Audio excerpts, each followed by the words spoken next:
রব্বুল আলামিন কত সুন্দর জায়গায় আমাদের বসার ব্যবস্থা করে দিলেন। ওরে এটা কোনো ওয়াজ মাহফিল নয়, এটা হচ্ছে জান্নাতের আলোচনার জায়গা। এখানে আলোচনা যারা শুনবে, যা করবে, তাদের জায়গা আল্লাহ পাক জান্নাতুল ফেরদাউসের ব্যবস্থা করে দিবে। এ নবীর উম্মতের দল, হাফেজে কুরআন কাজী আবু বকর তিনি বাড়িতে যেতে চান, সেই জায়গার লোক বলে কোরআনের পাখি আমরা পেয়েছি, কোরআনের খাদেম আমরা পেয়েছি, আপনাকে আমরা ছাড়তে রাজি নই।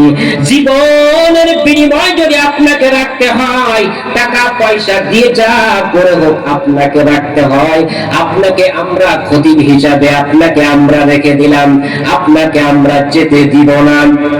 তিনি বলেন ঠিক আছে, যখন কোরআনের জন্য আপনাদের খেদমতে যখন থাকতে আমাকে বলেছেন, তাহলে আমি রাজি আছি, আমি থেকে গেলাম। ইমামতি তিনি করতেছেন, খতিবগিরি তিনি করছেন। কিছুদিন পর ইয়াং ছেলে আল্লাহর কোরআনের হাফেজ কাজী আবু বকর তিনি ইমামতি করতেছেন, খতিবগিরি তিনি করতেছেন।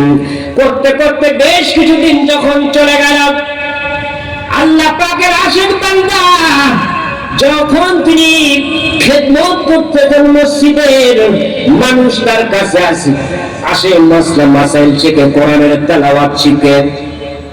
কিছুদিন পর তার মুসল্লিরা বললেন, হুজুর বিয়াদবি মাফ করবেন, যদি আপনাকে একটা কথা বলতে চাই।